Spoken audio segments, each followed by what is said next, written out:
రోడ్లపై నడిచే వాహనాలు ఒకదానితో ఒకటి మాట్లాడుకుంటే ఎన్ని యాక్సిడెంట్లు తగ్గిపోతాయో కదా. అలాంటి సూపర్ టెక్నాలజీ మన దేశంలో త్వరలోనే రాబోతుంది. దాని పేరే vehicle to vehicle communication system. సింపుల్గా చెప్పాలంటే V2V కమ్యూనికేషన్ సిస్టమ్. అసలు ఇది ఎలా పనిచేస్తుందో ఇప్పుడు చూద్దాం.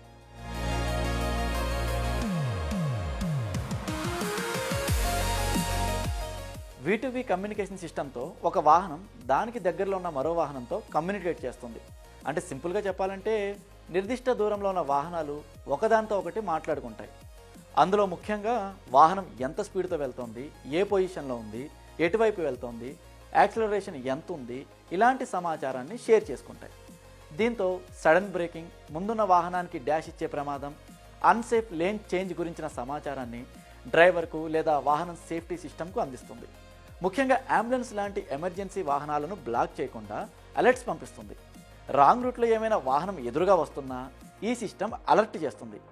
ఈ టెక్నాలజీ ముఖ్య ఉద్దేశం ఏంటంటే వాహనం నడిపే వ్యక్తి కంటికి కనిపించని విషయాలను, సమాచారాన్ని ముందే చెప్పి అలర్ట్ చేయడం. V2Vతో ఇప్పటికే ఉన్న advanced driver assistant systems ADAS మరింత మెరుగ్గా పనిచేసి వాహనాల ప్రయాణాలను సేఫ్గా మార్చనుంది. ఉదాహరణకు, మీరు కారులో 100 కిలోమీటర్ల స్పీడ్లో ఉన్నారు. మీ ముందున్న వాహనం కొంత దూరంలో సడన్గా ఆగిపోయింది అనుకోండి. మీకు ఆ విషయం చాలా దగ్గరికి వచ్చిన తర్వాతే తెలుస్తుంది. ఆ టైంలో బ్రేక్ వేస్తే కారు ప్రమాదానికి గురవ్వచ్చు.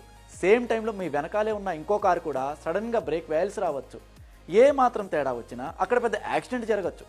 కానీ ఈ టెక్నాలజీ అందుబాటులోకి వస్తే మీ ముందున్న కారు సడన్గా ఆగిపోయిన విషయం మీకు ముందే తెలుస్తుంది. కాబట్టి ముందే అలర్ట్ అవుతారు. మీరు లేన్ చేంజ్ అయినా, కారు స్లో చేసినా ఆ సమాచారం మీ వెనకాల ఉన్న వాహనానికి వెళ్తుంది. దీంతో ఆ కారు కూడా అలర్ట్ అవుతుంది. ఈ టెక్నాలజీని దశల వారీగా అమలు చేయాలని కేంద్ర రోడ్డు రవాణా, జాతీయ రహదారుల మంత్రిత్వ శాఖ తాజాగా ఒక ప్రపోజల్ పెట్టింది. ఇందుకోసం సెంట్రల్ మోటార్ వెహికల్ రూల్స్ అంటే 1989 సవరణల డ్రాఫ్ట్ నోటిఫికేషన్ కూడా విడుదల చేసింది.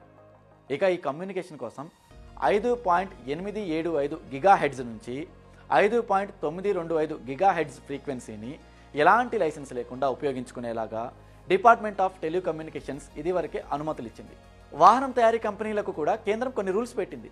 అవేంటంటే 2027 అక్టోబర్ 1 లేదా ఆ తర్వాత తయారయ్యే LMN కేటగిరీలోని వాహనాల్లో V2V కమ్యూనికేషన్ సిస్టమ్ ఉంటే ఆ వాహనాలు ఖచ్చితంగా AIS 230 నిబంధనలు పాటించాలి. 2028 అక్టోబర్ 1 లేదా ఆ తర్వాత తయారయ్యే వాహనాల్లో మాత్రం AIS 230 నిబంధనల ప్రకారం V2V కమ్యూనికేషన్ సిస్టమ్ ఖచ్చితంగా ఉండాలి. ఇక్కడ AIS 230 అంటే ఆటోమోటివ్ ఇండస్ట్రీ స్టాండర్డ్. ఇది దేశంలో తయారయ్యే వాహనాల భద్రత, పనితీరు, సాంకేతిక